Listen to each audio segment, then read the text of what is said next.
You're watching ArgMin, minimal value mathematical videos for frustrated mathematicians. This is Real Analysis, Lecture 12, Convergence in Rn. So we looked at convergence in the real numbers the first couple lectures, and now we're looking at convergence in Rn, which we looked at last lecture. So we defined some stuff about Rn. So let's look at what we saw. So x is this, and just define y as this, Vn. So norm of x minus y is the distance between x minus y in a way, plus an minus bn squared. Distance, sort of.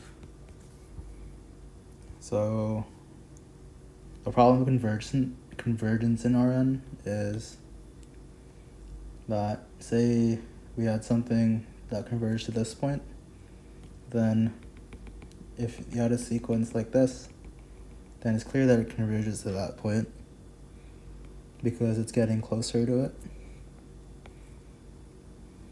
But if you have a sequence like this, it gets closer to it, but it doesn't really look like it converges. So we're gonna formalize that a bit more and say what it means for a vector to sequence of vectors to converge. So some notation.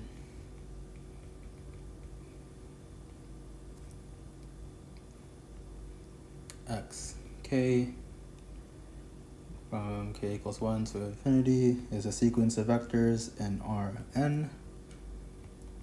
X k is a subset of R, that's saying the same thing. And x k is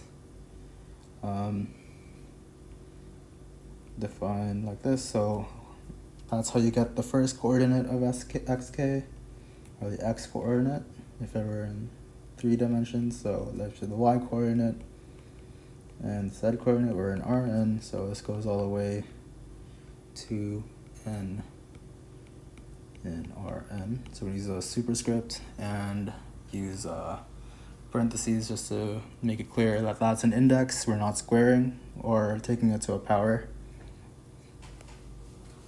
So definition. Let xk be a sequence in Rn. We say xk, why that activates Siri? We say xk converges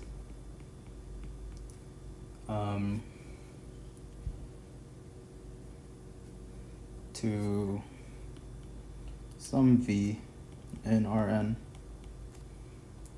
if for all epsilon greater than 0 there's an n in natural numbers such that xk minus v is less than epsilon for k greater than or equal to n.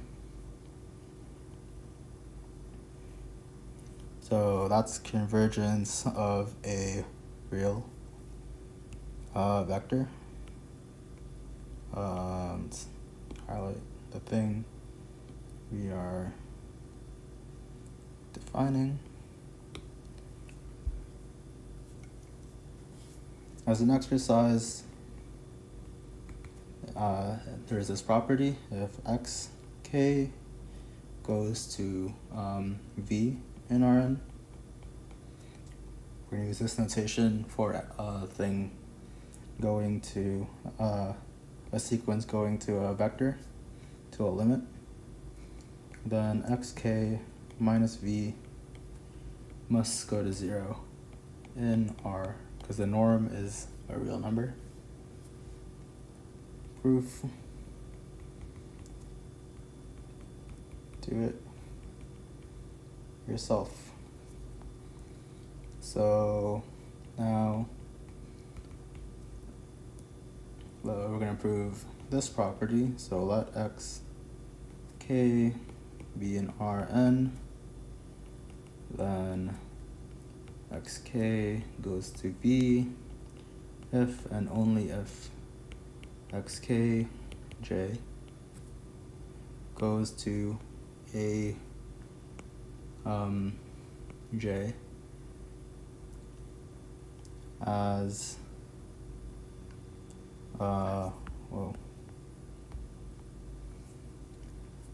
where V is equal to A1,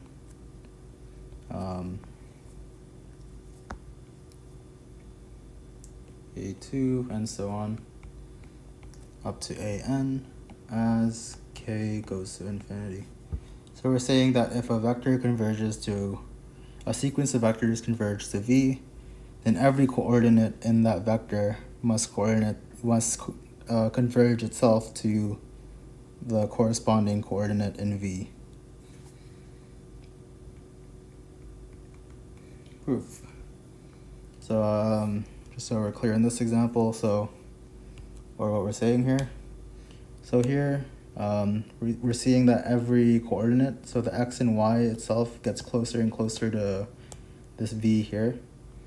But for this example, the x's get closer and closer to the V's x coordinate, but the y's never get close, never approach V's y coordinate.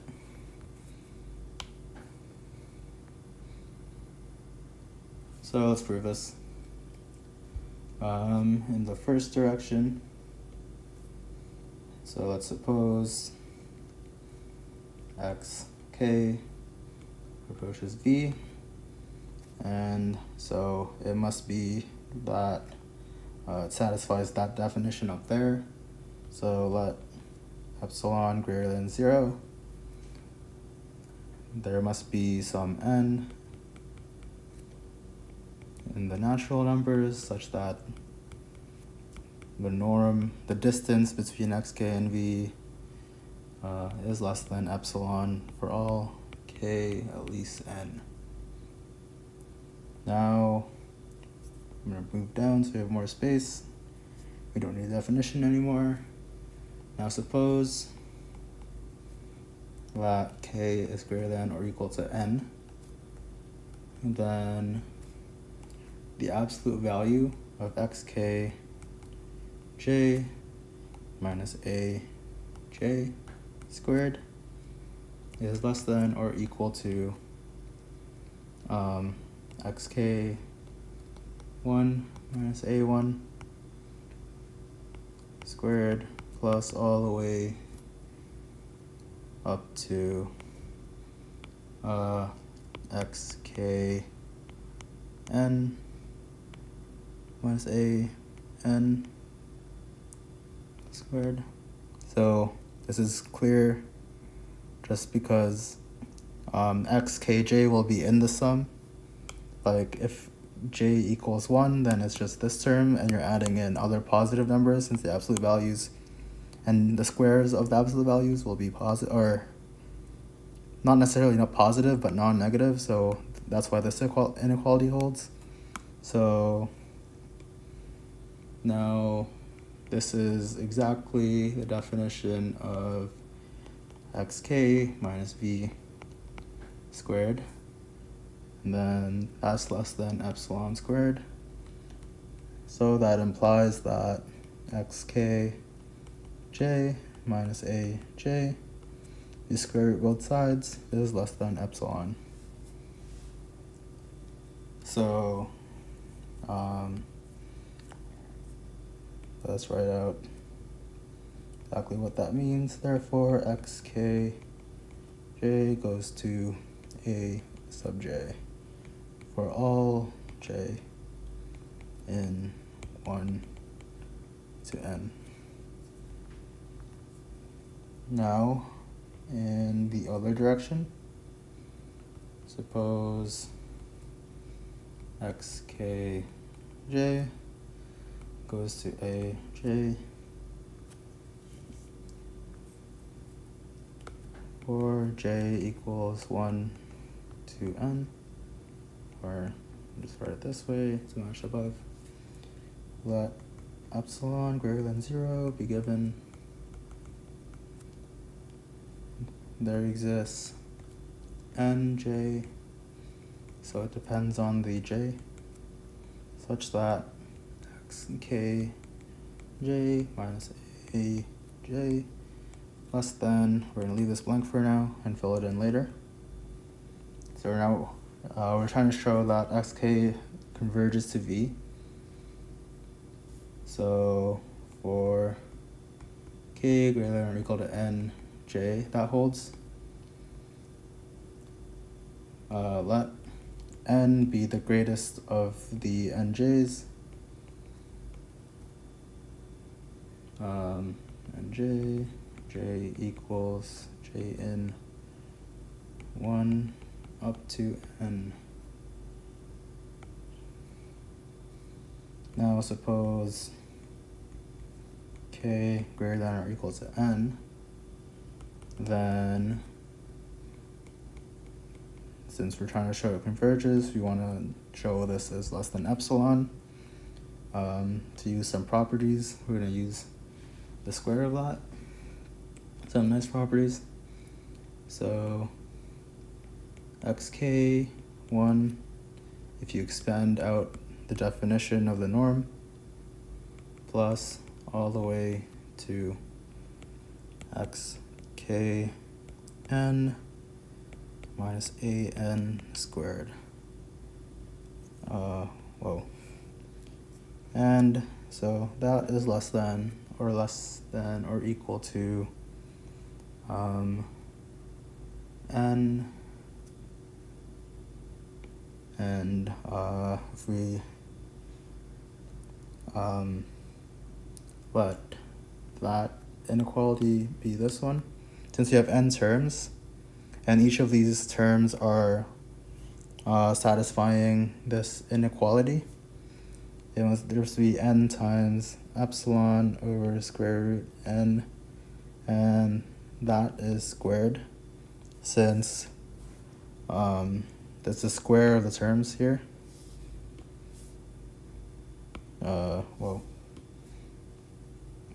So now that's equal to n epsilon squared over n is equal to epsilon squared. Therefore, xk minus v is less than epsilon. So xk goes to v as its limit. So we're done both sides, completing the proof. All right, now we have convergence. Know what it means. Let's talk about what it means to be Cauchy in Rn. So let xk in Rn, we say xk is Cauchy if for all epsilon greater than 0 there exists an n in n such that xi minus xj, the norm of them, the distance between them, is less than epsilon for all I, j greater than or equal to n. So that is similar to what we had for the real numbers, and let's define completeness now. We say A in Rn, a subset of Rn, is complete if every Cauchy sequence in A converges in A.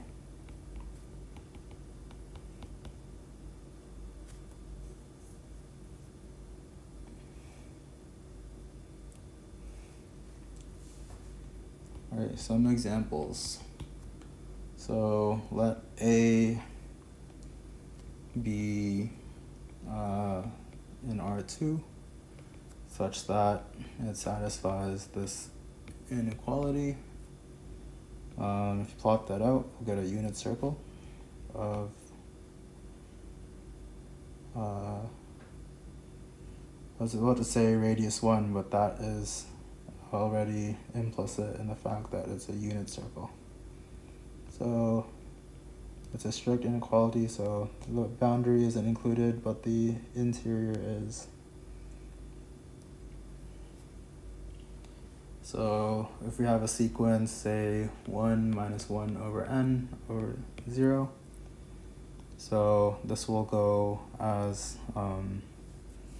a half, a quarter, or what am I saying? No, a half, 0.75, 0.875 as the first coordinate, and it'll approach 1, 0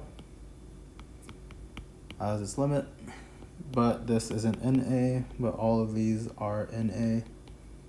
So we have that A is not complete.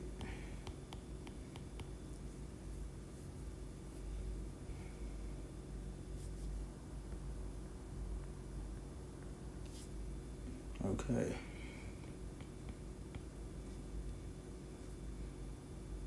Theorem. We're going to show that Rn is complete. This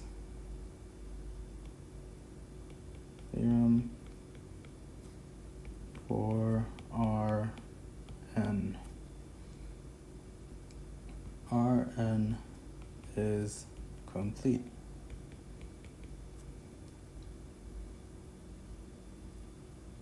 Proof.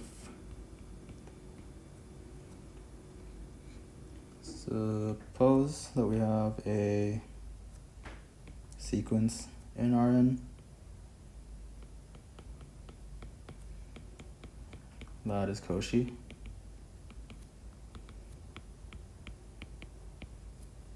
Oh, and for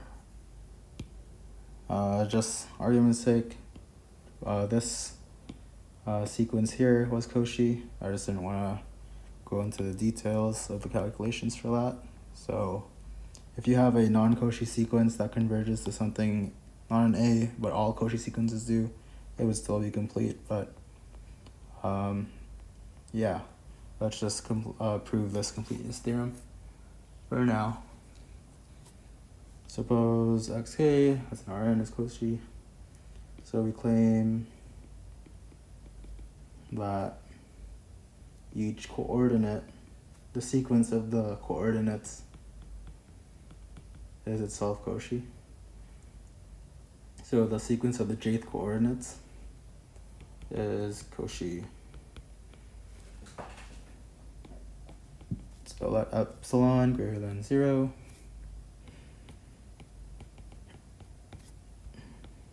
There is an n such that xp minus xq is less than or equal to, or no, strictly less than epsilon for all p, q in, not n, but greater than or equal to n. Now suppose p, q greater than or equal to n, then the jth coordinate of these is less than or equal to, let's have a square there, that way everything's nice. The jth coordinate, or the sum of all of these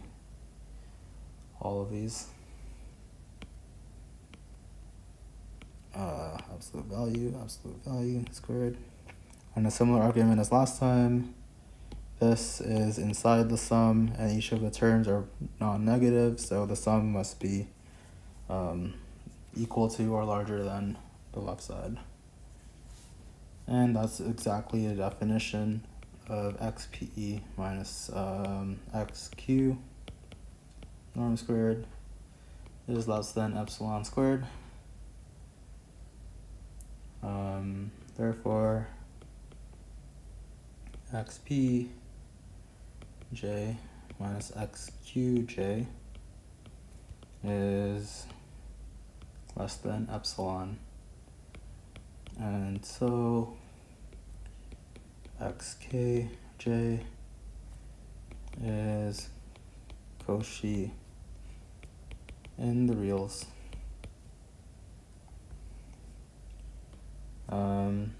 So that completes that claim there. So we're not totally done the proof, but that claim is done. Just gonna use that little triangle to mean the whole proof isn't done. So now we can claim that since R is complete,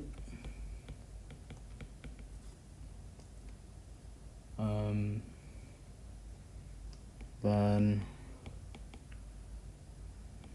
this is true.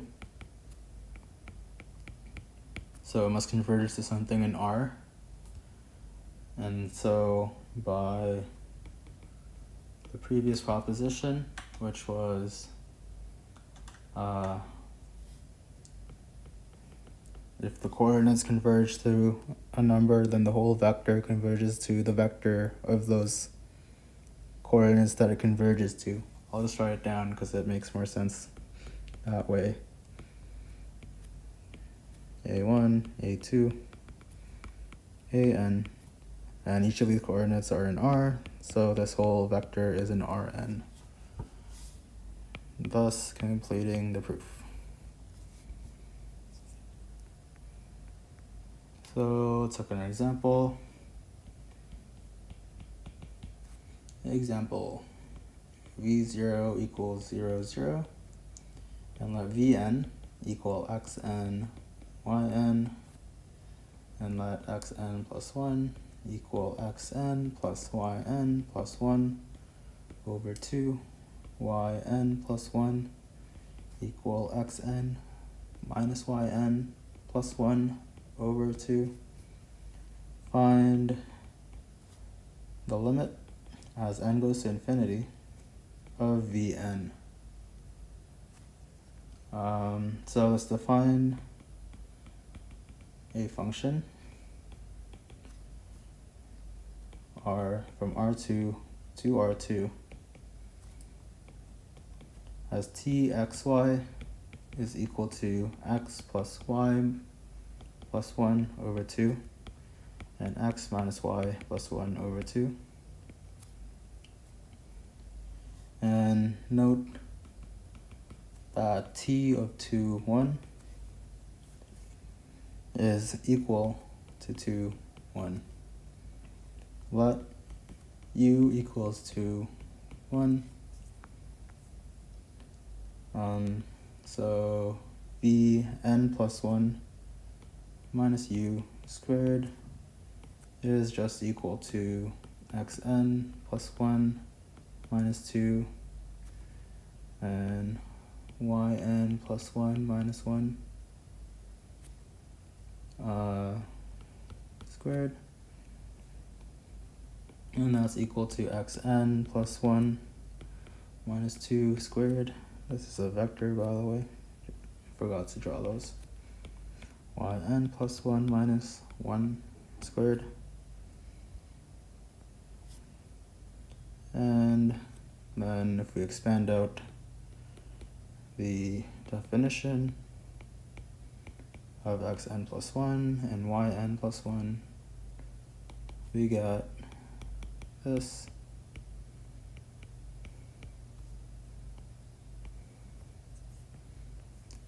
And if you do some rearranging, just do some scrap. I don't feel like going over it. You end up with this, which is exactly half Vn minus u squared. So intuitively, the the distance between Vn minus u squared is equal to half n v naught minus u. And remember, this is 0, 0, and this is 2, 1. Why did I forget the brackets on this one? Right? So 1 over 2n times 5. Therefore, Vn minus u equals 1 over square root of 2 and square root of 5 goes to 0. Therefore, by the property we looked at the beginning, Vn itself goes to u. And that's it. We can say something more general. So if t from Rn to Rn is a linear transformation, you might have heard of these before. They just satisfy all of the linearity properties, which I'll write down quickly. So tx plus y is equal to tx plus ty, and scalar multiplication is just atx. Then the norm of a linear transformation is bounded by a constant times linear transformation itself, where that constant has a size less than 1. So if tu equals u and t to the power of n plus 1 x minus u, take the norm of that, is equal to the norm of t n plus 1 x minus t of u, and that's exactly equal to tn x minus u, and that's less than c times t power of n x minus u. So we're just generalizing that previous example for a general linear transformation. And Cn thus goes to 0. So that will get you convergence. And that's it for this lecture. In the next lecture, we're going to be looking at open and closed sets. Thanks.